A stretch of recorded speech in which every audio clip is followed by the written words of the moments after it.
아멘. 우리 좌에 있는 분들과 인사하겠습니다. 예수가 그리스도이십니다. 한 번 더 인사하겠습니다. 그리스도께서 모든 문제를 완전히 끝내셨습니다. 우리 한 번 더 인사드리겠습니다. 그리스도는 완전하고 충분하고 모든 것입니다. 네, 이게 진짜 나의 믿음의 고백이 되면 끝입니다. 네, 끝입니다. 정말로 그리스도가 완전하구나.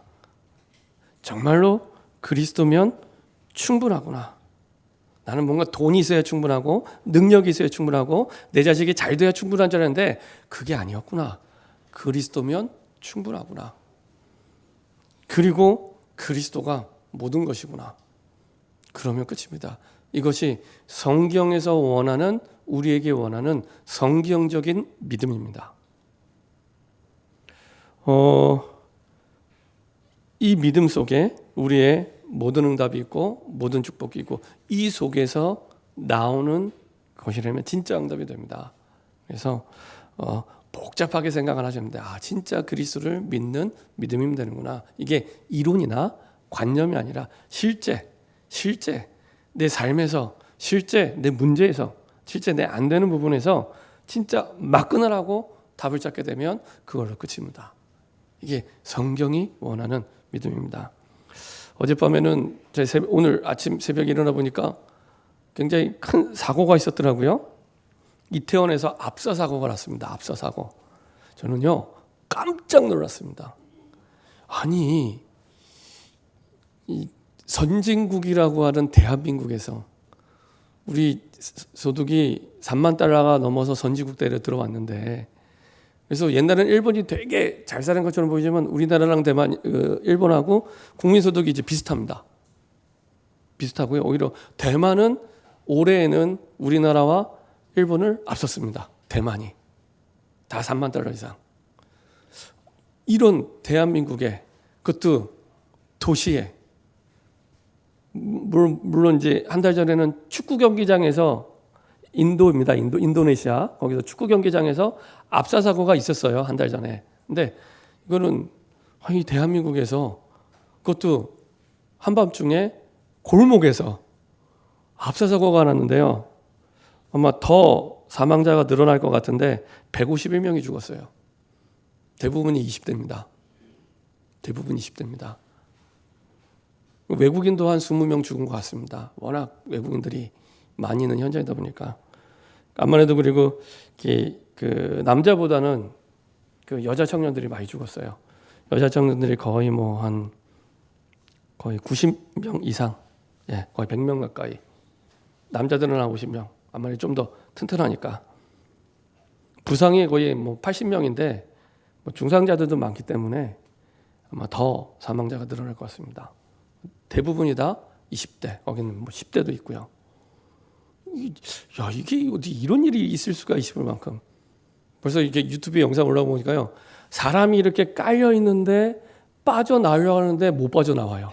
살려달라고 이렇게 하는데 아직 살아 있어요. 못 빠져나와요. 그걸 누가 또 영상으로 찍었더라고요. 소방대원이 이렇게 끄는데 안 나와요. 위에서 지금 한 100명이 누르고 있잖아요. 안 나와요. 그러면서 살아있는 정신 상태에서 그냥 죽어가는 겁니다. 그렇게 해서 150명이 어젯밤에 이태원에서 죽었답니다. 근데 안타까운 건 너무 그 클럽의 음악 소리가 크게 해서 살려달라고 하는데 그 소리가 안 들리더래요. 그리고 심지어는 이렇게 앰뷸런스가 왔는데 옆에서 계속 춤추고 있고. 진짜 이상하죠. 옆에서 사람이 죽어가는데. 근데 이날 이렇게 사람들이 많이 몰렸냐? 할로윈 때문에. 귀신 축제잖아요. 귀신 축제잖아요. 그냥 이렇게 문화가 아닙니다. 귀신 축제입니다. 귀신 축제. 근데 이게 너무 이렇게 자연스럽게 아무것도 아닌 것처럼 무감각해진 것 같아요. 귀신 축제인데. 그 전에 한번 말씀드렸잖아요. 일본에 가면 고베라는 도시가 있는데 고베를 한자로 쓰면 신호라는 뜻입니다. 그 신호. 근데 그 신호가 뭐냐? 귀신 신자의 지포자예요. 도시 이름이 귀신의 집입니다. 그 도시에 살고 싶으세요?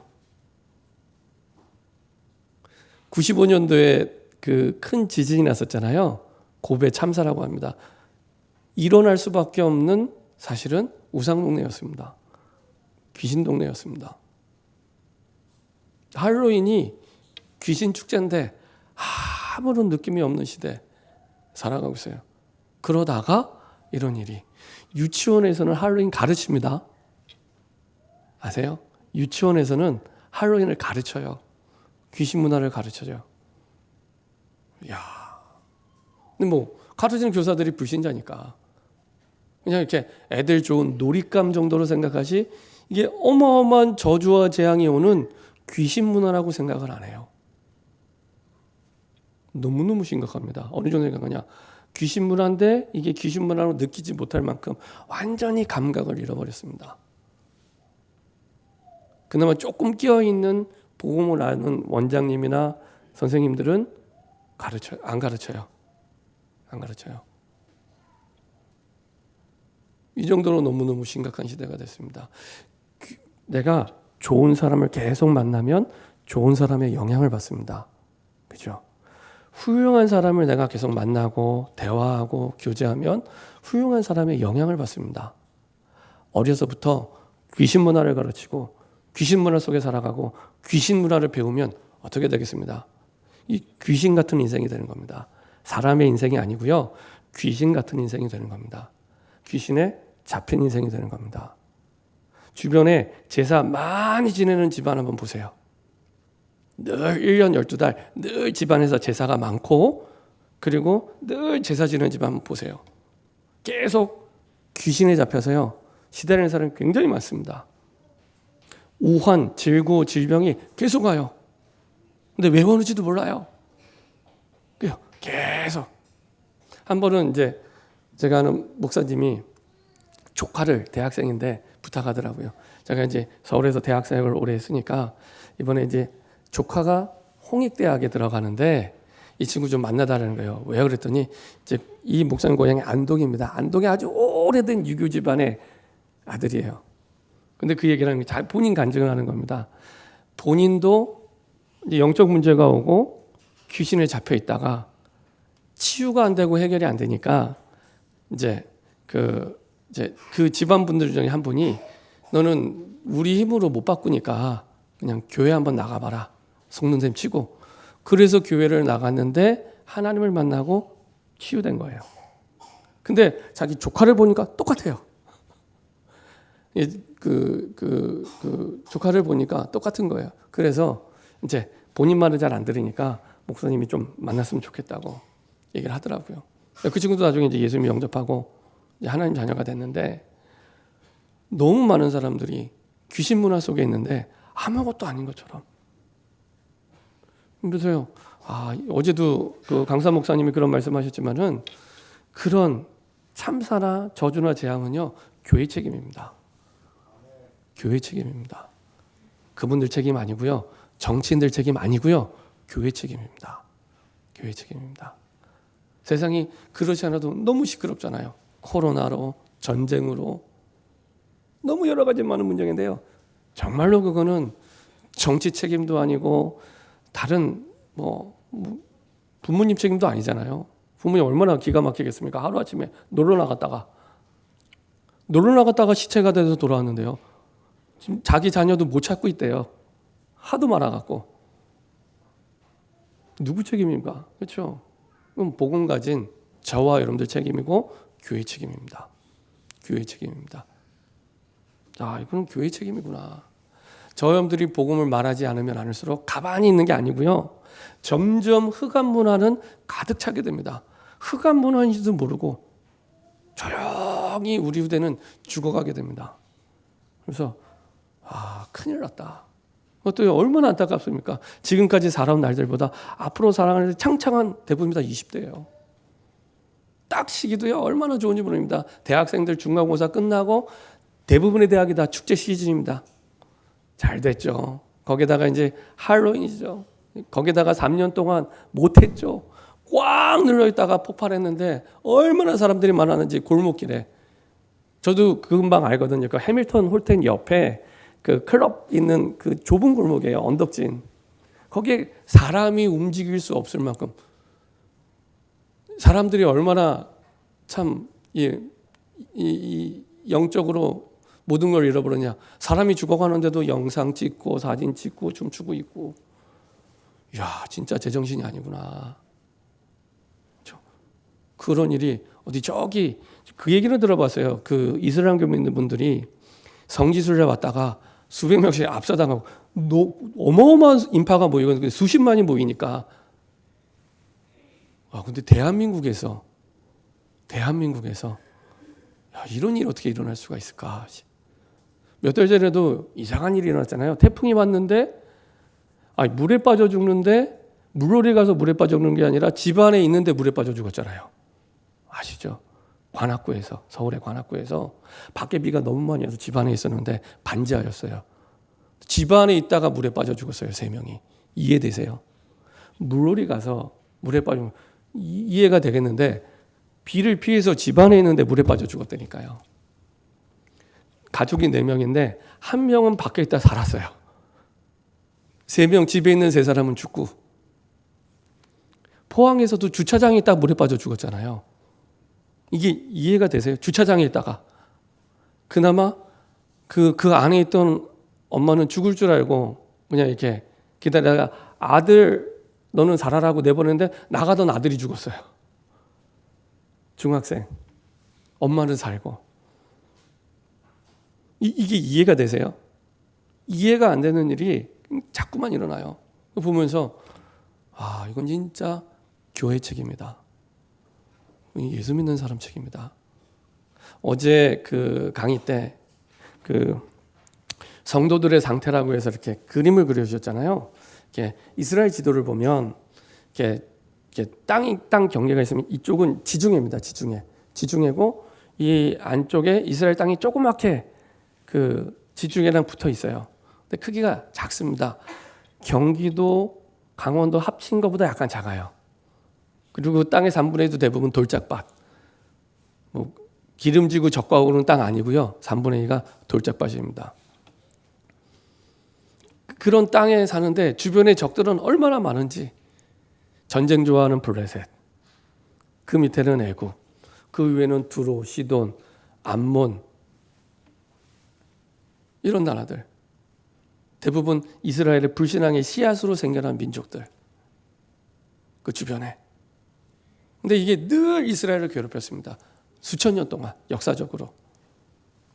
늘 괴롭혀서 어디 도망갈 데도 없어요. 육지 이쪽 반대편은 아라비아 사막이에요. 이쪽은 지중해, 바다.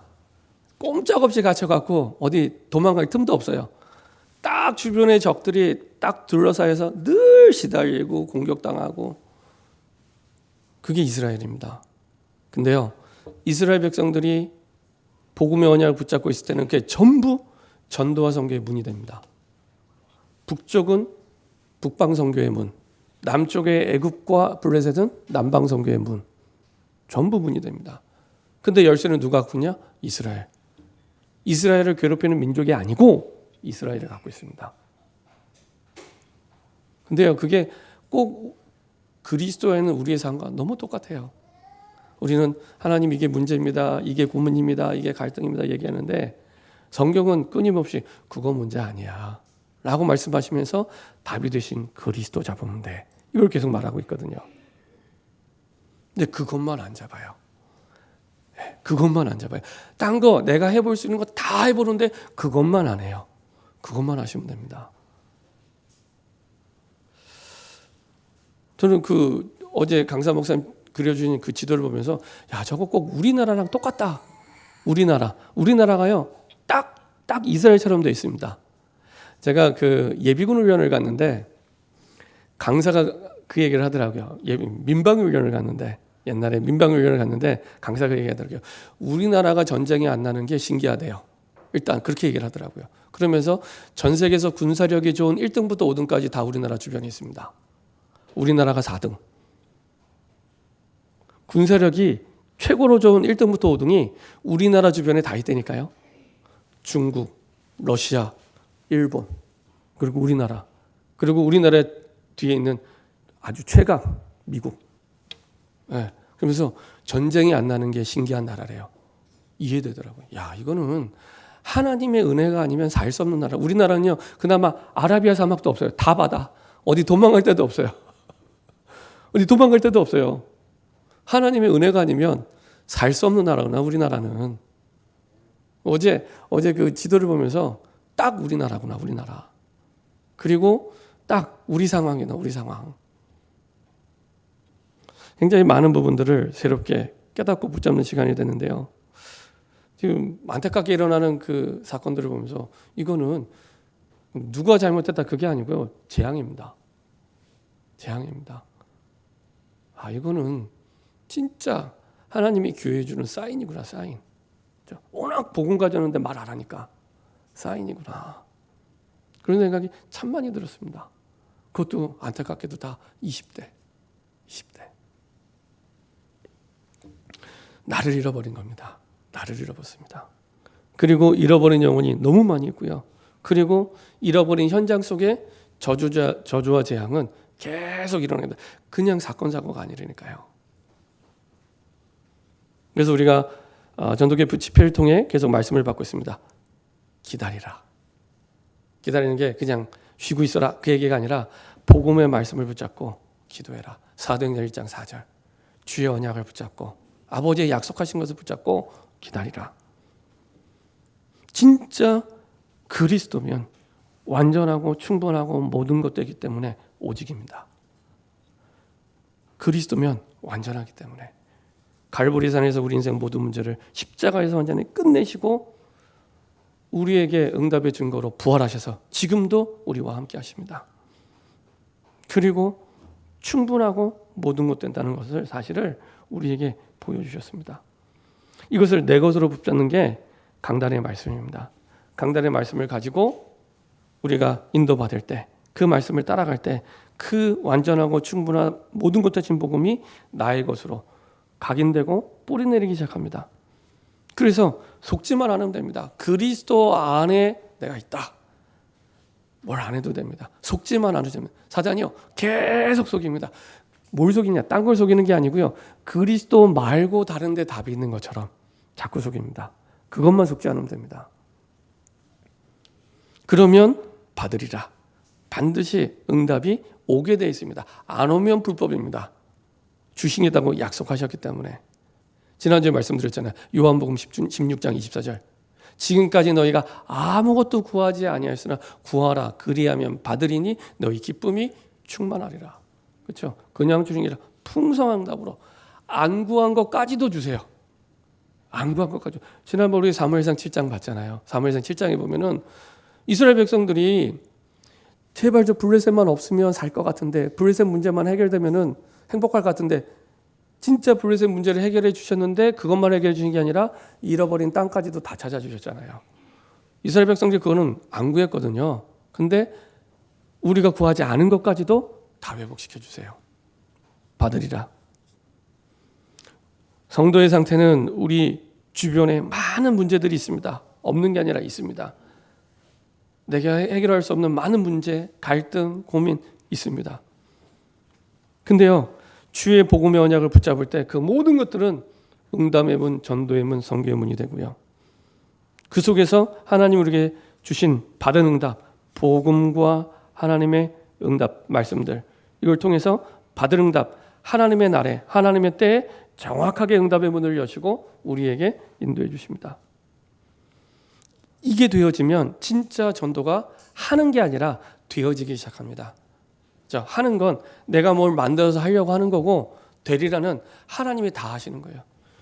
이 성경이 있잖아요. 성경을 이렇게 제가 우리 앞에 장로님께 이렇게 드리는 건 쉬운 일입니다. 있으니까 드리는 건 쉬운 일이 되잖아요. 이미 내게 받은 응답이 있으니까 이거 주는 건 쉬운 일입니다. 그게 전도거든요. 근데 만약에 이게 없으면 주려면 얼마나 힘들겠습니까? 내가 이 붉은 가죽을 어떻게 구하고 이 성경의 얇은 종이를 어떻게 구하고 이거를 어떻게 인쇄를 해서 다 고민이 되는 겁니다. 그렇죠? 그래서 기다리고 내가 받게 되면 전도는 쉬워지는 겁니다. 그렇죠? 그래서 하리라가 아니라 되리라. 사도행전 1장 8절에 정확하게 분명하게 말씀하고 있습니다. 계속해서 마태복음의 말씀의 흐름을 쭉 보고 있습니다. 마태복음 4장부터 예수님의 공생의 시작부터 쭉 말씀을 보고 있습니다. 말씀을 보고 있는데요.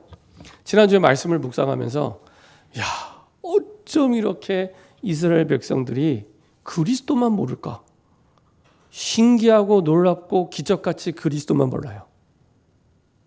반대로 예수님은 계속 예수님 자신이 그리스도임을 계속 말해주세요.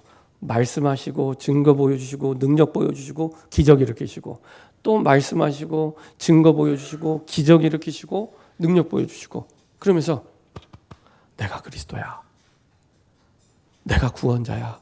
네가 고민하는 그거 내가 답이야. 이거를 계속 말씀하시는데 제자들은 같이 살았잖아요. 같이 밥 먹고 같이 자고 같이 움직이고 우리는 예수님 시대에 안 살았기 때문에 예수님의 능력과 직접 안 보는데도 맞다고 믿는데 제자들은 직접 봤잖아요. 눈먼 자 뜨게 하는 거 직접 봤잖아요. 벙어리 말하게 하는 거 봤잖아요. 나사로가 죽었다 일어나는 거 봤잖아요. 오병이어로 5천 명 먹이는 거 봤잖아요. 근데 안 믿어요. 기적 같은 일입니다. 마태복음에서 지금 매주 말씀 보셨잖아요. 계속 그것만 말씀하세요. 기적을 보여주는 것처럼 말씀하시는 거 아닙니다. 내가 그리스도야. 내가 그리스도야. 내가 답이야. 계속 말씀해. 그것만 안 믿어요. 신기하죠.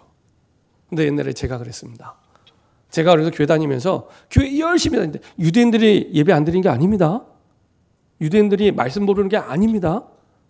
그죠? 유대인들은요 말씀을 완전히 달달달 암송해야 돼요. 그리고 매주마다 예배 드렸습니다. 매주마다. 근데 기적같이 그리스도만 몰라요. 제가 그랬다니까요. 어렸을 때 교회를 다니는데 교회를 열심히 최선을 다녔는데 딱 그리스도만 몰라요. 몰랐어요.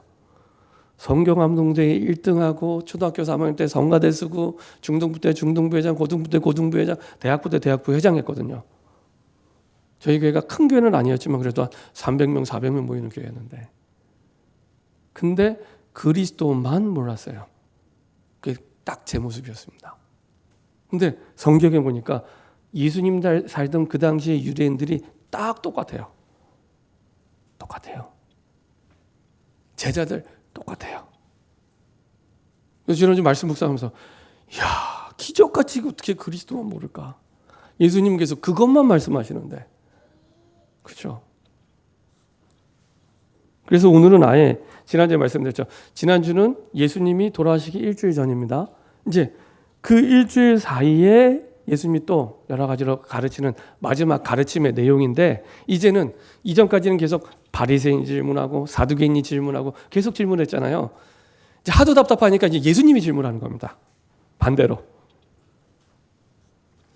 바리새인들이 모였을 때 예수께서 그들에게 물으시되 너희는 그리스도에 대하여 어떻게 생각하느냐. 이거는 예수님이 유대인들에게 제사장들에게 하는 질문도 하지만 저와 여러분에게 하는 질문입니다. 너희는 그리스도에 대하여 어떻게 생각하느냐. 그 말은 들어는 봤지 그리스도 그 얘기입니다. 근데 그리스도에 대해서 어떻게 생각하냐. 얼마나 답답해. 아예 대놓고 질문하시는 겁니다. 대놓고. 누구의 자손이냐 대답하되 다윗의 자손이냐. 너무 잘 맞추죠. 그럼 뭐 유대인이라면 다 아는 얘기입니다. 다윗의 자손. 그러면 다윗이 성령에 감동되어 어찌 그리스도를 주라 칭하여 말하되 이제 유대인들이 잘 아는 구약의 말씀을 인용합니다. 이때는 신약 성경이 없을 때니까 구약 성경에 있는 시편에 있는 내용. 그 당시 유대인들은 예배 때마다 항상 시편을 암송하고 말해야 되는 시간표입니다. 그래서 유대인들은 시편에 있는 말씀 너무 잘 알죠. 그 가운데서 다윗의 시편을 인용해서 얘기하는 겁니다. 주께서 내 주께 이르시되 다윗의 얘기입니다. 이건 다윗의 내용입니다. 시편 110편에 있는 내용을 이제 얘기해 주는 겁니다. 예수님께서 주께서 내 주께서 이르시되 내가 내 원수를 내 발 아래 둘 때까지 내 우편에 앉아 있으라 하셨도다. 예수님에 대한 얘기입니다. 예수님이 우편에 계실 것에 대한 이제 예언의 말씀입니다. 그거를 누가 얘기했냐? 다윗이. 이 말씀을 하시면서 예수님이 얘기하십니다. 45절에 다윗이 그리스도를 주라 칭하였은즉 어찌 그의 자손이 되겠느냐. 이해 안 되죠. 아니 내 자녀의 뭐 증손, 내 손자도 아니고 손주의 손주의 손주의 손주 한참 후손인데 주라고 얘기합니다. 하나님이라고 얘기합니다. 그 후손한테. 그러니까 이제 바리새인들이 할 말이 없는 거예요. 제사장 그 다음에 서기관들이 할 말이 없는 거죠. 그렇지. 다윗 한참 후대에 그리스도가 오시는데 주라고 얘기하네. 근데 이제 부인할 수 없는 하나님의 말씀이니까 그거를 질문하는 겁니다. 예수님이. 그랬더니 46절에 한마디도 능히 대답하는 자가 없고 그날부터 감히 그에게 묻는 자도 없더라. 왜 대답을 못했을까요? 생각하는 모든 기준이 다 육신적입니다. 이해가 안 되는 겁니다. 그렇지. 다윗은 조상이고 그 뒤에 오실 그리스도는 한참 후손인데 왜 다윗이 주라고 했지? 생각하는 게 계속 육신적인 것만. 꼭 누구가냐? 니고데모처럼. 니고데모가 아주 똑똑한 사람입니다. 그 당시 스승이라고 할 만큼. 그것도 아주 젊은 나이에 존경받을 만큼. 근데 예수님한테 얼마나 참 어리석은 질문을 하냐. 거듭나야 된다고 예수님이 말씀하시니까 그러면 엄마 뱃속에 들어갔다가 다시 나와야 되나요? 이렇게 얘기합니다. 그러니까 거듭났다는 얘기는 두 번 태어나야 되는 얘기거든요. 한 번은 엄마 뱃속에서, 한 번은 영적으로. 근데 이게 이해가 안 되는 거예요. 왜요? 육신적으로만 생각하는 거예요. 육신적으로만. 영적인 부분을 다 제껴놓고 그러면은요 아무것도 모르는 겁니다. 우리 사람 자체가 영적 존재인데요. 몸으로 하면 되는 게 아니잖아요. 영적 존재잖아요. 영과 혼과 육신으로 이루어진 영적 존재입니다. 그래서 이 자리에 예배 드리시는 거예요. 영적 존재가 아니면 예배 드릴 수 없습니다. 개나 돼지나 소나 말 예배 못 드리잖아요. 생명은 있는데. 왜요? 영적 존재가 아니기 때문에 예배 못 드리는 겁니다. 우리가 영적 존재인데 우리 계산에서 늘 영적인 계산이 없어요. 그러면 하나님 말씀 이해가 안 되는 거예요. 근데 그게 다인데. 특히 문제나 현실을 만나면 더더욱 우리 생각 속에 영적 계산이 없어요. 이 문제 어떻게 해결하지? 내 미래 어떻게 해결하지? 그 생각은 하는데 진짜 답은 못 찾는 겁니다. 그리스도가 답이 되지 않습니다. 그리스도가 답이 되지 않습니다. 지금 그 얘기를 하시는 겁니다. 바리새인, 똑똑한 그 바리새인 입장에서는 아무리 생각해도 답이 안 나오는 거예요. 네, 육신적으로만. 더 근본적으로 얘기하면은 기준이 나예요. 나. 내가 보기에, 내가 생각하기에, 그리고 내 형편상 이게 늘 기준이라서 그래요. 하나님 입장에서 생각 안 하고 말씀 중심으로 생각을 안 하는 겁니다. 이해가 안 되는 겁니다. 말씀 받았는데 말씀이 중심이 아니에요. 그러면 이해가 안 되는 겁니다. 그리스도가 이해가 안 되는 겁니다. 그리스도는 육신적 다윗의 후손을 믿는 종교의 교주가 아닙니다. 그렇죠? 그리스도를 자신의 문제 해결자 정도로 생각을 해요. 조금 더 생각하시는 분들은 내 문제 해결자. 그럼 그게 기준이 되는 겁니다. 그럼 문제 해결 안 되면 또 그리스도가 사라져요. 내 문제 해결 안 되니까 그리스도가 살아 계실 때는 이제 매주 와서 인사할 때만 살아 있고 현실에 가서는 다 돌아가신 그리스도. 부활하신 그리스도는 어디 가시고 다 이제 돌아가신 그리스도만 이렇게 되는 겁니다. 문제 해결자, 흥신소 같은 믿음이죠. 그런 믿음. 그러다 보니 그리스도를 흉내내는 귀신에게 안 속아야 되는데 계속 쏘는 겁니다. 이게 완전히 문화가 됐잖아요. 완전히 무감각이 돼서 모르잖아요. 속고 있는 겁니다. 속고 있는 겁니다. 귀신이 문화가 되는데 아무런 느낌이 없는. 전에 그 일본으로 선교를 갔는데 도시 이름이 귀신의 집인데 아무렇지도 않게 그 도시 살아가요. 저는 기분 나빠서라도 이름 바꿔달라고 얘기할 때 아무도 기분이 안 나빠요. 귀신의 집인데 도시 이름이. 성남을 귀신의 집으로 이름 지으면 사는 사람이 좋지 않잖아요. 그게 정상이잖아요. 근데 이게 비정상이 정상이 되고 정상이 비정상이 되는. 계속 귀신에게 속죠. 그리스도를 이용하는 종교에 계속 속습니다. 신천지, 여호와의 증인 계속 속아요. 그 속는 이유가 하나입니다. 내가 이렇게 힘든 게 있는데 그거 조금 이제 해결해 주면 그게 맞는 것처럼 복음인 것처럼 그린 것처럼. 그래서 신천지 가는 분들의 특징, 상처 많은 분들이 많이 가요. 상처 많은 분들이. 제가 원주에 있을 때도 교회 다니다가 신천지 가시는 봤거든요. 너무 안타까워서 찾아갔어요. 가정에요, 문제가 너무 많아요. 너무 상처도 많아요. 근데 생각이 안 바뀌어요. 너무 안타까운데. 너무 심각할 정도로 문제가 많은데 안 바꿔요. 너무너무 안타깝더라고요. 네, 그러다 보니까 그리스도를 이용하는 종교가 너무 많아요. 우리나라에만 하나님이 40분 계십니다. 살아계신 하나님이 40명 계십니다. 우리나라에만. 본인이 하나님이래요. 그런 분이 한 40명 계십니다. 근데 그걸 또 따라가는 사람들이 있어요. 그 따라가는 사람들이 있습니다.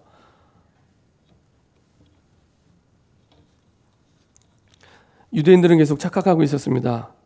우리에게 계신 복음은 이스라엘 거야. 심지어 사도행전 1장, 2장을 지나고 성령 충만을 받았는데도 우리 거로만 생각해요. 너무 오랫동안 틀린 생각이 너무 오랫동안 자리 잡고 있는 거예요. 틀린 생각인데 전혀 틀렸다고 생각을 못해요. 이 정도로 심각합니다. 근데 그게 언제만 깨달아지냐? 하나님의 말씀이 기준이 될 때만 깨달아지게 됩니다. 그 전까지는 내가 너무 틀린 생각을 갖고 있는데 이게 틀렸다는 생각이 전혀 못해요. 이 초대교회 사람들도 그랬습니다. 복음 받았으면 분명히 하나님의 말씀에 예루살렘과 온 유대와 사마리아와 땅 끝까지 이르러 증인되라고 했잖아요.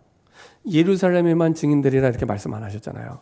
예루살렘과 온 유대와 사마리아, 그렇게 이스라엘 백성들이 원수처럼 여기는, 동물처럼 생각하는 사마리아와 이방인, 짐승보다 못한 존재로 생각하는 이방인에게도 증인이 되는 말씀하셨잖아요. 그러면은 가야 되잖아요.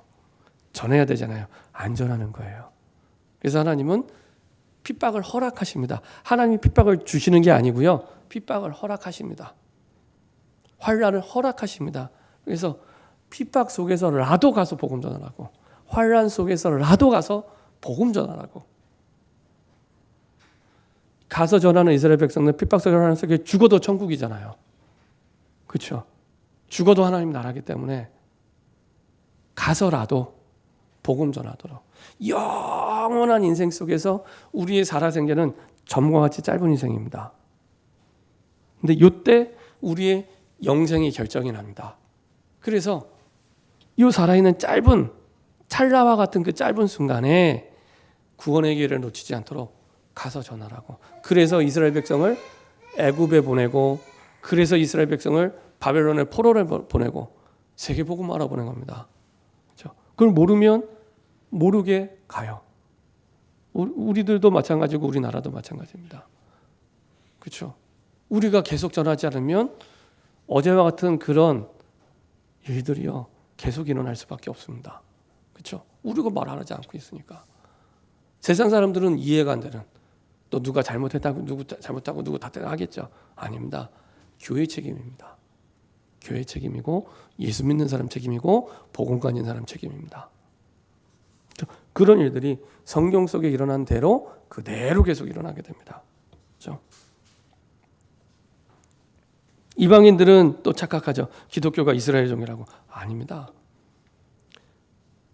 노예로 포로로 속국의 여정 속으로 이스라엘은 갈 수밖에 없었습니다. 그래서 바르게 그리스도를 깨닫는 것이 그냥 중요한 게 아니라 모든 것입니다. 바르게 그리스도를 깨닫는 것이 모든 것입니다. 서론을 말씀드린 대로 마태복음 4장부터 예수님 공생이 시작해서 지금까지 계속 매주마다 말씀을 보는데 예수님은 한 가지만 말씀하십니다. 내가 그리스도야. 나만 믿으면 돼. 내가 다야. 여러 가지 중에 하나가, 내가 믿을 만한 여러 가지 중에 하나가 아니고 내가 다야. 나만 믿을 만해. 라고 계속 말씀하고 계십니다. 그래서요, 진짜 올바르게 그리스도만 믿으면 됩니다. 네. 그래서 그리스도 한 분이면 완전하도록, 그리스도 한 분이면 충분하도록, 그리스도 한 분이면 정말 모든 것 되도록 하나님이 정말로 다 준비해 놓고 우리를 부르셨습니다. 그렇죠? 이게 자꾸만 나도 모르게 나 중심이 되기 때문에 이게 가장 그리스도를 놓치는 가장 큰 장애물입니다. 내가 보기에, 내가 생각하기에, 내 형편에, 내 상황에, 내 기준에 자꾸 나 아닙니다. 그리고 눈에 보이는 응답 그것도 아닙니다. 하나님의 말씀이 기준 되어야 됩니다. 그렇지 않으면 사람이 응답 기준이 되잖아요. 응답 없으면 또 바뀝니다.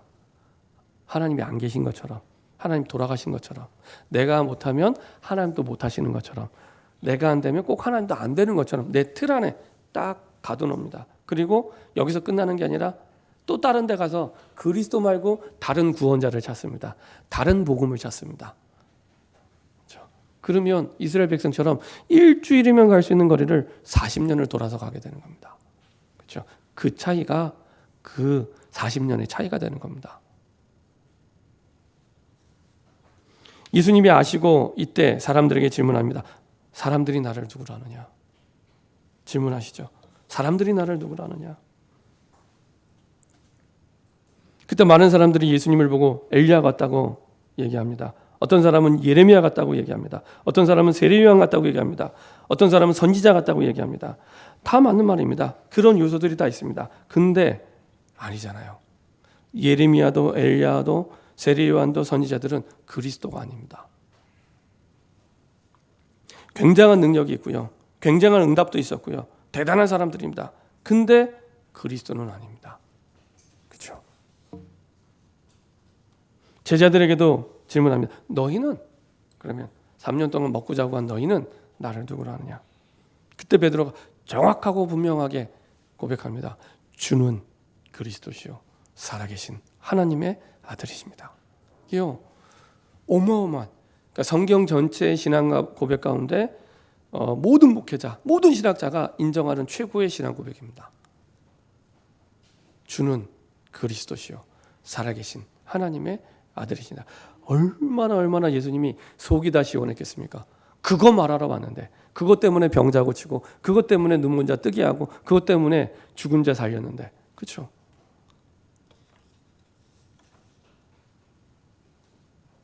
그때 어마어마한 축복을 약속해 주시죠.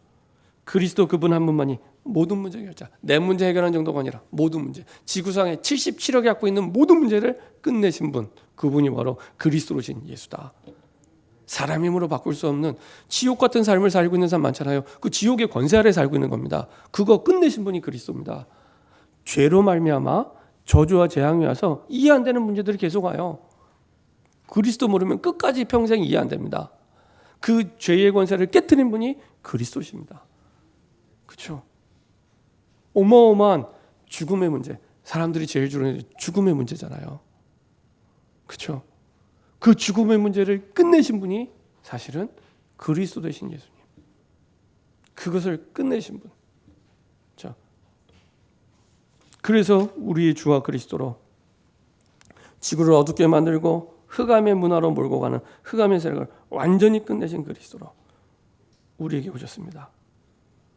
그래서 예수가 그리스도심을 깨달은 그 사람에게 하나님은 축복하시죠. 베드로에게 축복하십니다. 내 교회를 내가 세우겠다. 근데요, 어디에 세워요? 반석에. 반석은 예수님을 그리스도로 고백한 그 믿음의 고백이 반석입니다. 내가 우리 집에서 이 믿음의 고백을 가지고 기도하고 예배될 때 우리의 집이 이런 교회가 됩니다.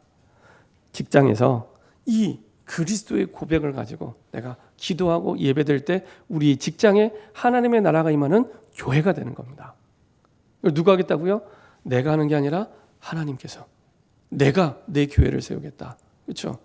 그래서 그 그리스도의 언약을 붙잡고 기도하는 그 사람이 그 지역을 움직이고 그 가정을 움직이고 그 회사를 움직이는 주역이 되는 겁니다. 그렇죠? 지위 고하를 막론하고 그 사람 중심으로 하나님이 모든 걸 움직입니다. 그리고 그것 때문에 음부의 권세가 이기지 못하도록 당연하죠. 빛이 비춰지면 어둠은 사라지는 것처럼 그렇죠? 빛 대신 그리스도가 우리 안에 계시기 때문에 우리의 가는 현장마다 흑암이 무너지고 하나님의 나라가 당연히 임하게 됩니다. 그리고 하나님의 나라가 임하게 되는 천국 열쇠. 내가 예수 이름을 부를 때마다 예수의 능력과 권세로 흑암이 무너지고 하나님의 나라가 임하는 그 천국 열쇠, 그 축복을 우리에게 약속해 줬습니다. 누구에게요? 그리스도를 알고 고백하는 그 사람에게. 그 속에서 우리의 모든 갈급한 응답, 모든 내용들이 그 속에 다 있는 겁니다. 우리가 생각하는 질병의 문제, 경제 문제, 자녀 문제, 미래 문제 싹 다 그 안에 있습니다. 그래서 우리가 지난번에 말씀 봤잖아요. 마태복음 6장 31절부터 33절. 무엇을 먹을까? 무엇을 입을까? 구하지 마라. 그건 다 이방인들, 하나님 안 믿는 사람들이 구하는 거야. 너희 천부께서는 너에게 있어야 될 걸 다 하셔. 다 하신대요. 성경이요. 얼마나 표현이 정확한지 모릅니다. 다 하신대요. 우리 꼭 모르는 거잖아요. 다 하신대요. 출애굽기 3장에도 똑같은 표현을 합니다. 모세에게 말씀하실 때 내가 이스라엘 백성의 고통을 보고 듣고 알고 왔다고 말씀하십니다. 그렇죠? 다 알고 계십니다. 나만 모르고 있어요. 다 알고 계십니다. 하나님은. 알고 뭐라고 말씀하시냐. 먼저. 중요한 건 먼저입니다. 우선순위입니다. 먼저 그의 나라와 그의 의를 구하라. 그리하면 이 모든 것을 너에게 더하시리라. 그렇죠? 약간만 줄게 이게 아니잖아요. 이 모든 것 다 준비되어 있어. 그 얘기하면 먼저 그의 나라와 그의 의를. 그래서 사단은요. 우선순위만 싹 바꾸게 만듭니다. 우선순위만. 그렇죠? 신앙생활은 우선순위 싸움이에요. 내가 먼저 뭘 하느냐가 내가 중요하게 생각하는 겁니다. 그렇죠? 결론입니다. 이제 우리가 지지난주에는 특별 새벽 기도를 했고 지금은 전도캠프 집회 가운데 있습니다. 주신 언약을 붙잡고 이제 혼자 있는 시간에, 빈 시간에 기도를 시작하시면 됩니다. 그래서 혼자서 하는 40일의 그 기도의 축복 속으로 들어가시면 됩니다. 그래서 혼자 하는 시간에 제가 지난 수요일 날에는 그 수요 예배 때 기도문을 하나 써드렸습니다. 393 기도문이라고 기도문 하나 써드렸습니다. 그 기도문을 가지고 눈 뜨면 쭉 한번 마음을 담아 한번 고백을 해보세요. 그리고 주무시기 전에 한번 또 그렇게 고백했어요. 그거부터 그거 하는데 1분 안 걸립니다. 근데요 1분 안 걸리는데 의외로 잘 안 돼요.